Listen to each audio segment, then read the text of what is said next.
Hello and welcome. Today we're doing another Witchy unboxing video. So we have Tamed Wild, which comes in this very discreet packaging.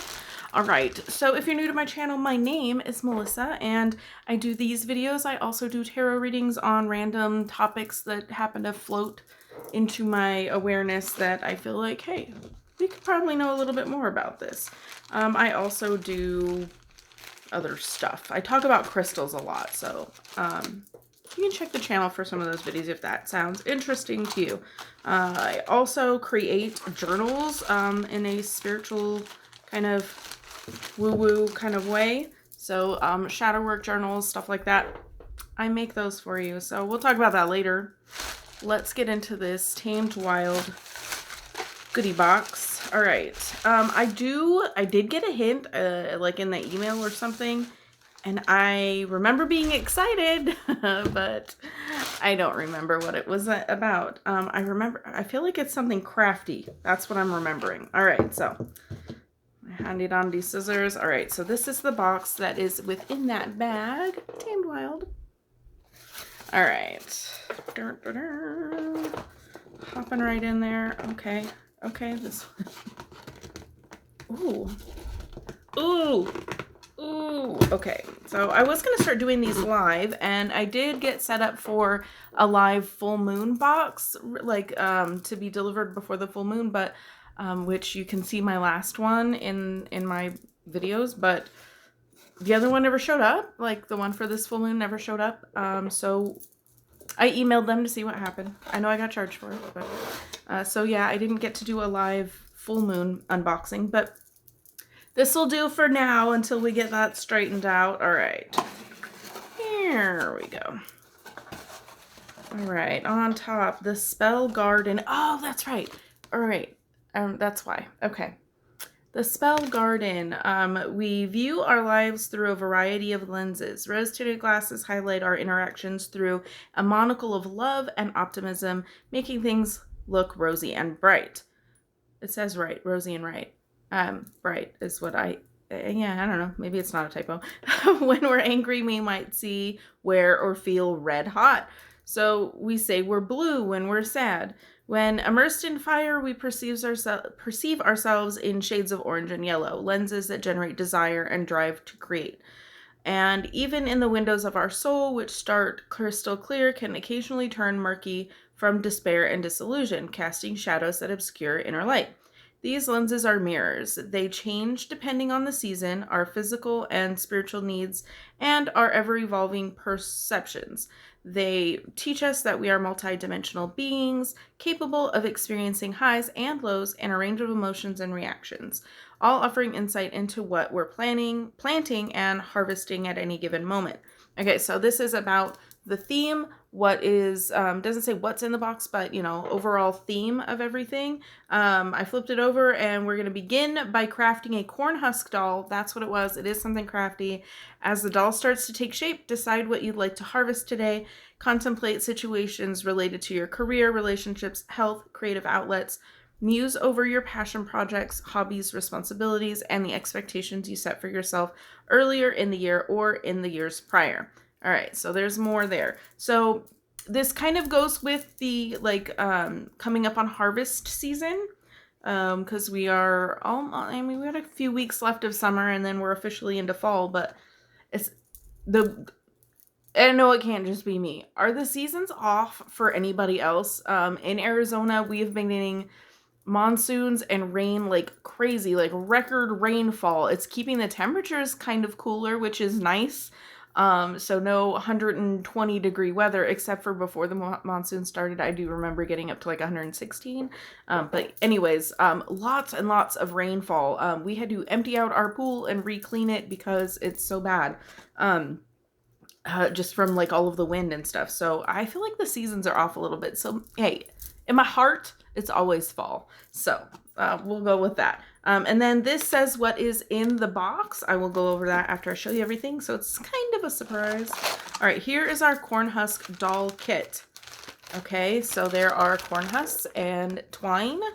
And there are directions on there as well. Ooh, okay, I'm just gonna go with what ooh first. Okay, look at this. I think I remember what this is for now. Look at that. Okay, it's not a shot glass. It's very heavy, and it is definitely glass. Very pretty too. I really like the design on it. I don't know. Yeah, you can see the design on it. Very pretty. And then we have a pin with a potion bottle and a feather. Very cute. I'm curious, what do you guys do with your pins? Because, like, I don't wear pins. I don't have a backpack. I don't even carry a purse. Like, where do you guys... Let me know in the comments. When you get pins and stuff like this, like, I know pins are really popular. Like, I see, like, witchy pins all the time, and I'm like, ooh, that's so cute. But then it just sits in a drawer. So please, tell me what you do with your pins. That's what I'm curious about. All right. What is in this bag? What is in this bag? Okay, we have an... It's kind of circular. Oh, this might be our decorative item. So we usually get like a decor type item, like this altar cloth, or I have a tote in here somewhere. Like we usually get some type of like kind of decor-ish item. And I think that's what this is. Ooh, yes, that's so pretty. That is so pretty. Okay. It's a dangly hanging moon. I don't know, you can put it on the wall. Like, it's not like a wind chime. I don't know if I'd put it outside. It is very thin. It is very thin metal. I don't think this would weather well outside. This is definitely, I would say, an indoor, just for like the thickness and like the type of metal it is. It seems very, yeah, it's a little bendy. So I wouldn't put that outside, but that does appear to be clear quartz. There is something inside of there. I thought that was, oh no, it is on the outside. Like a little piece of sticker or something. That is very clear quartz if it's quartz. Do I have a... Okay, little tip. If you're not sure if your clear quartz is quartz or glass, you can tell quartz is a harder crystal. Okay, I'm going to get into a little geeky crystal stuff. Quartz is a harder crystal. It's one of the hardest crystals. Okay, like diamonds are like the hardest. It's harder than glass. So if you suspect a clear quartz is glass, or even I think it works on amethyst as well. I'm not sure if it would work on that. It is in the quartz family, so it might, but I'd have to check the Mohs scale on that. But you can take something that you know is clear quartz that has a point on it. Don't try this at home. Like, yes, you could try it at home, I guess. Don't try it. Like, if you really like it and you don't care if it's glass, then go for it. Because if it does turn out to be glass, you're going to scratch it. So what you would do is you would take the point of the clear quartz, and you would on the bottom or a part that you don't see or you don't care about, you would give it a little scratch test. And if it scratches and leaves a mark, then it's glass. But I'm just kind of lightly, yeah, it's not leaving anything. So I think this might actually... There's another one with, like, if it magnifies, it's glass and not quartz. Or it might be the other way around. But it's not magnifying my eyes. So I don't know. I'd have to look up the magnifying thing again. I don't remember. But that is very clear, if that's actually quartz. The point looks I don't know. It looks like... I don't know. It's probably at least carved. I'm like getting way too much into this and am ignoring the rest of the box. I can do this later. But it does appear to not have any marks from this. So it might actually be... I'm just surprised because of how clear it is. That is just like a really clear quartz. Okay, so there's our little hangy decoration. I'm going to move this aside because I want to use my table space. Okay, this is what this is for. So let's see. Oh, stop it. There are little papers, all the little papers. There's a nickname I have for those now. I can't remember it. It's a jade plant. It is a little cutting of a jade plant, and I do have some of the like petals. They're not really petals. They're falling off. But guess what that means? Okay, this one maybe not. This one's crunchy. this one's not going to work. But guess what? I could propagate a whole separate plant with just this one. I do not have a green thumb. I do kill cactus and succulents. I used to have a jade plant by my front door to bring in prosperity. That died. I'm just not good with plants. Harvest season artisan herbal tea contains strawberry leaf, blackberry leaf, hibiscus, rose hips, juniper berry, and natural fruit flavor. Okay, that's different. There's not usually like flavors in it. But there's the front, and it's very small pieces, but you can see the juniper. I can see the juniper berries. I don't know if it'll focus for you because of the glare, but that's the tea. We usually get a tea. All right. I kind of want to smell it. The air conditioner turned on and shut my door. That's what that was. No ghosts in the house. Well, that wasn't because of it. Oh God, that smells good. I can smell strawberry, so I think that added flavor is strawberry because it's strongly strawberry scented, and it has strawberry leaves, not dried strawberries, so that might be the added natural flavor. All right, is that it? That is it. All right, so okay, obviously I can't plant the jade plant without getting some soil. I have soil outside, but it's been out there for a long time. I don't know about using that. I might get some fresh soil. Maybe I'll actually have some success with this. Okay. I'm doing too much. Get that out of the way. All right. So let's see if I can put this. I've never made a corn husk doll. And I've never seen it being made. I am literally just going to go off of the instructions that came with it. Okay. So follow along. All right. So what did it say? Hold on. Before we get to crafty, it said something that I stopped reading. Okay. I'll read that after, because that's more about the doll. That's what I was getting at. All right. Corn husk doll kit. Although corn husk dolls are crafted throughout the year and can be saved and redressed for each season, they are most popular during the end of summer and the start of autumn. For some modern pagans and earth-spirited people, making a corn husk doll is a way to align with solar and earth energies, as well as a frequency that radiates gratitude, good health, abundance, and the transformative essence of harvest season. I can't talk. We might also create a corn husk doll to represent a deity or guide that aligns with our purpose, a lifelong dream, or the intentions behind a specific ritual. For instructions on how to create the doll, refer to the additional how-to guide. All right, jade succulent. It's Crassula ovata is the name of the jade plant. Also known as the money plant, jade is a symbol of abundance. Place the potted plant near your front door, atop your kitchen table, in your office, or another place where you receive guests. Okay, so maybe by the front door wasn't where I needed to put it. Nothing to do with the fact that I can't grow plants. Jade is commonly incorporated into devotional gardens and energy practices like feng shui. This plant can grow into a large bush, but even a small cutting is believed to balance the energies within a room, generate prosperity, and illuminate unforeseen opportunities. For this ritual, we will use this succulent to seed our spell garden. A spell garden can be a physical place or a mental sanctuary where we rest, create, and divine with our plant allies. All right, the ceramic planter. This is not ceramic. This is glass. Plant the jade cutting in the ceramic pot, water with love and attention, and count your blessings as the succulent and your intentions take root. Enamel pin. We live in a world that responds to our magic. Wear this push and bottle pin as a reminder that our words, actions, and beliefs are all that's needed to cast spells. They didn't put the word all in there, but I think they meant to.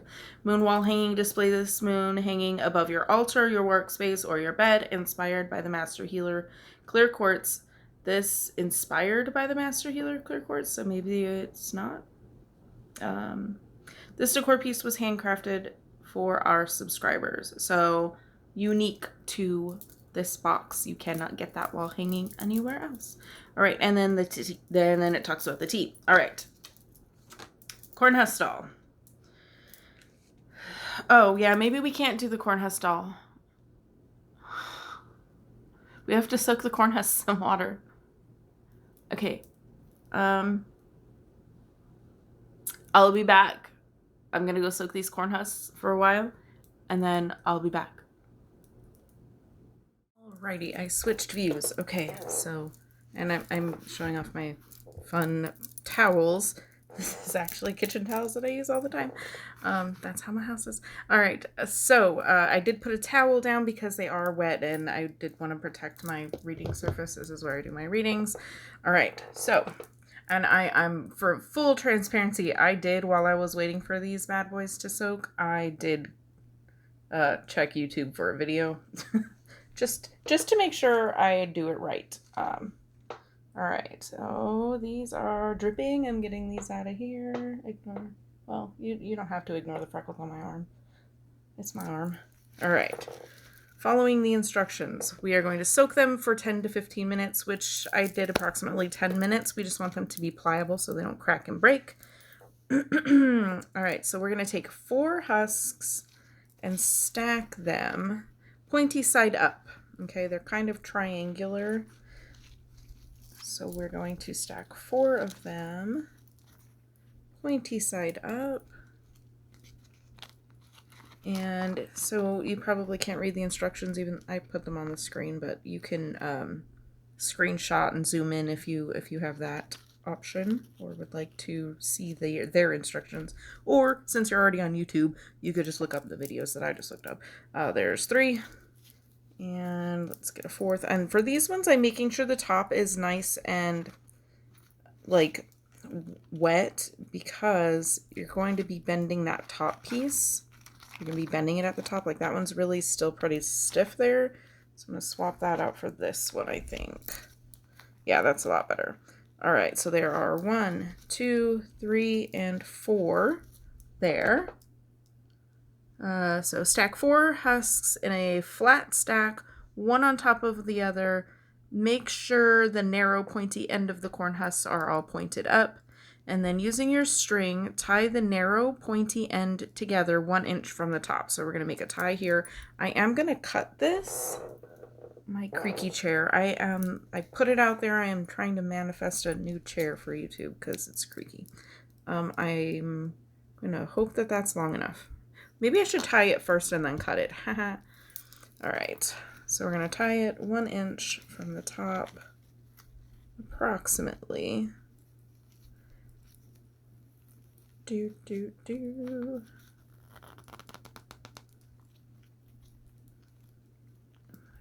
that up. And this is going to form our head. Okay.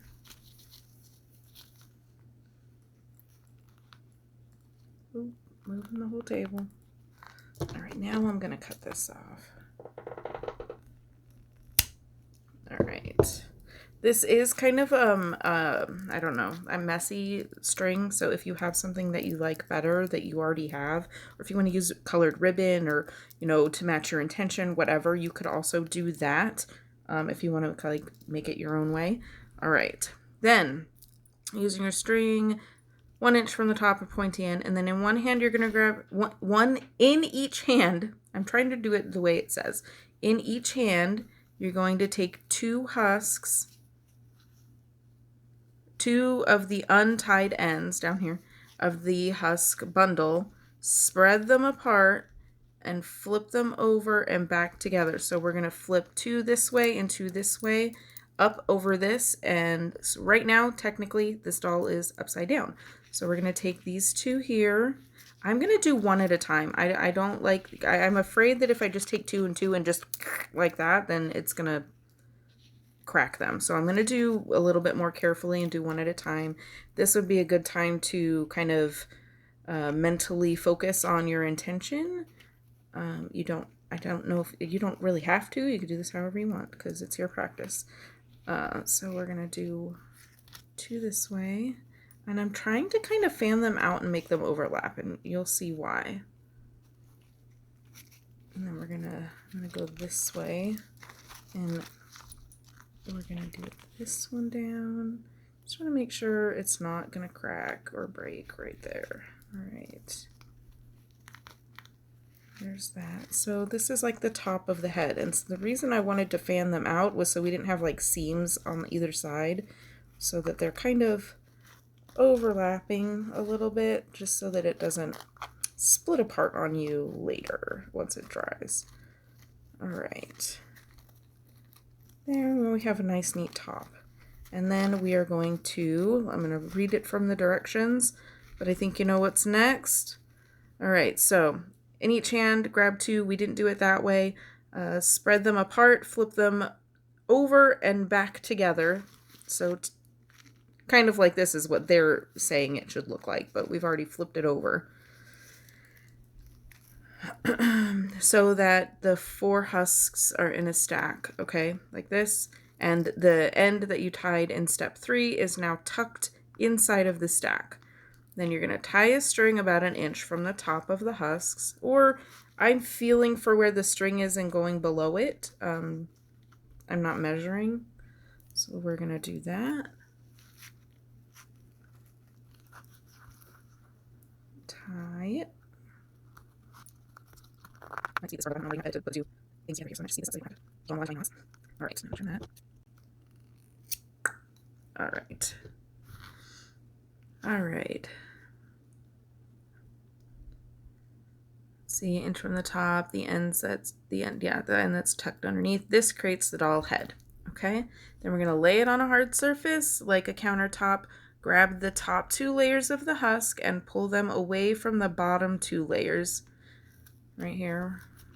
I did kind of, so you're kind of gonna have to work with it, especially if you overlapped them like I did, to get the 2 and 2. So you're gonna split 2 here, like this. So however, the 2 that are closest together here we go. So you can kind of see it's not flat the way I did it because I did want it to overlap on the top, but 2 and 2, so you have it split in half like this. I am not going to fold it up because I don't want to break them. So you're going to take a 1/5, it says, just a 1/5. There were 7 in here, which I like because I don't know if everyone got 7. 7? Yeah, there's 2 here. I'm actually going to use this one because it's wider on both ends. Just in case you crack one, you still have another one. You know what I mean? I like that there are extras in here because it does only use 5. I read through the instructions before we started because that's what you're supposed to do. All right, but I'm gonna enhance this just a little bit, and I'm going to put 2 of them, and I'm going to alternate them so that we have more width on each side, and so it's not kind of lopsided. You know what I mean? Like if we, because these are going to be the arms, and we're going to tuck them in between those 2 layers. So if we just do it like that, this side's going to be a little thinner because it's that pointy end, right? So I'm going to use 2. I'm going to deviate from their instructions a smidge, and we're going to roll it up, all right? So lay the doll on a hard surface, layer 2. Okay, yeah. Pull the 2 layers apart, bottom 2, top 2. Use a 5th piece of husk. We're going to use a 5th and a 6th because they came with extra and I'm going to use it. And roll it up. Place this in between the opened up layers, which are not opened at this moment. This will create the arms. So we're just going to roll it up like this. Okay. Like that. And then we're going to take it between the 2 and 2 and pull it up to the top. Okay, as high as you can go. These are like, you can get corn husks. Corn husks are not expensive at your grocery store. I've gotten them at Walmart for tamales, but yeah, so they, you know, I think they would be a little bit longer at the grocery store. The ones I've used have been longer, just depends.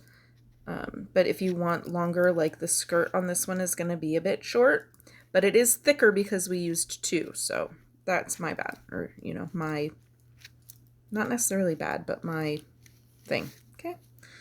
All right. And then we're going to tie a string on the main body of the husk under the arms you just created, and this will hold the arms in place, and then trim the arms to the desired length. All right.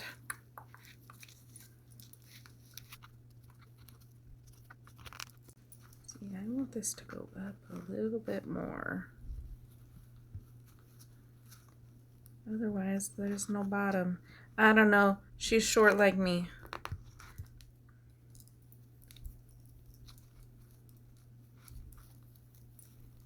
Alright. I'm going to trim these. And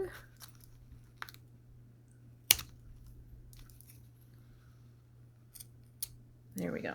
That's probably not a great idea with the string because it might come undone, but I'm going to embellish and adorn this according to my intentions. I don't know why I couldn't think of the word. So we're gonna fluff out the bottom, and this is gonna be her little dress. And this is really something that you can do with the kids too. It doesn't have to necessarily be ritual related, but you know, you can have your kids, you know, a way I would incorporate this with the kids would be for them to have an intention of this representing them, and so then they could, you know, treat it the way that they, you know, I don't know, if they wanted to set an intention to be more healthy or something, I don't know, then they could, you know, treat this accordingly, or to get more sleep, so then they would put the doll to bed, or, you know, I'm just coming up off the top of my head with this shit, but, you know, if you have a good intention that a kid would be able to do with this, please share. And then it says you can trim the arms. I am, because they're way longer than the legs, which is not very human-like. All right, a little lopsided, but we can pull that through. I'm going to turn this string if I can without, it's still pretty wet and pliable. I'm going to try and turn this string so that this can be like the front. But there we have it. There is our corn husk doll. Okay, and let me read the rest of what it says about the corn husk doll. Or you can pause and screenshot to read yourself, but I will read it out loud if you don't care to do that. When the doll is finished, rest it in front of a white wall and meditate on what you're harvesting as you let your eyes wander over the perimeter of the doll. For some, it's helpful to envision that you are walking through a vibrant garden, pulling ripe fruit off the vine. If words are your spells, you can speak directly to the doll as you would a harvest deity or guide. Explain the reason for this harvest. What will you do with the extra space? Let your eyes relax and move slightly out of focus as you gaze at the doll's outline. Do you notice anything that looks like colorful smoke or a soft glow emanating from the doll? What is your initial reaction to the color? Do you associate a certain emotion with this lens? How does this lens or color align with what you're harvesting? Set aside the corn husk doll and turn to the jade cutting. The jade plant represents the new opportunities that follow your harvest. Place a few small rocks or some sand in the bottom of the pot. Fill the remainder with soil. After you transplant the cutting into the planter, repeat the same meditation from earlier. This time, notice how spacious the garden feels after the harvest and announce the new seeds you're planting. Bring this ritual to a close by harvesting what comes to term. This means it's time to physically do something. Harvest season is a cycle, not a day, so don't worry if you can't complete the process in a single sitting. However, we must take the first step. All right, so I really, really like this box. This was good, and it had an activity I could replicate easily and inexpensively, and I could actually include the kids in this, you know what I mean? So I actually really, really enjoy this one. I'll probably do the jade plant with the kids, and I might go get them their own little cuttings to use. So yeah, that would be a fun little thing to kind of help with the transition of seasons. If there are any particular holidays that you, or Sabbats that you honor during this time, it could be incorporated into that. It doesn't have to be. That's why I like it, because I don't assign myself to any kind of specific doctrine. I guess you could call it chaos magic. What feels right for me, I am the tool, okay? And the tarot cards, the doll, those kinds of things are enhancements to my own tool, which is my body and my energy. So to me, I have a little bit of a different idea of what my path is, and your path is your own, and you can make it however you want. So yes, I love this one. It's very versatile. So yeah, if you have any questions, or if I said anything that didn't quite make sense, or you need clarity on anything, absolutely feel free to comment. I do want to, if you're still here, I do want to announce, if you are a parent, and as I talked about working with your kids with this stuff, I just published another shadow work journal specific for parenting. If you're interested and you're a parent, or you know a parent who's working on shadow work, this would be a good gift. There are over 100. I didn't even count them. Yes, I'm using it myself, but there are over 100 journal prompts that relate to parenting. So if that's your jam, there's a link in the description. So thank you so much for watching, and as always, have a blessed day.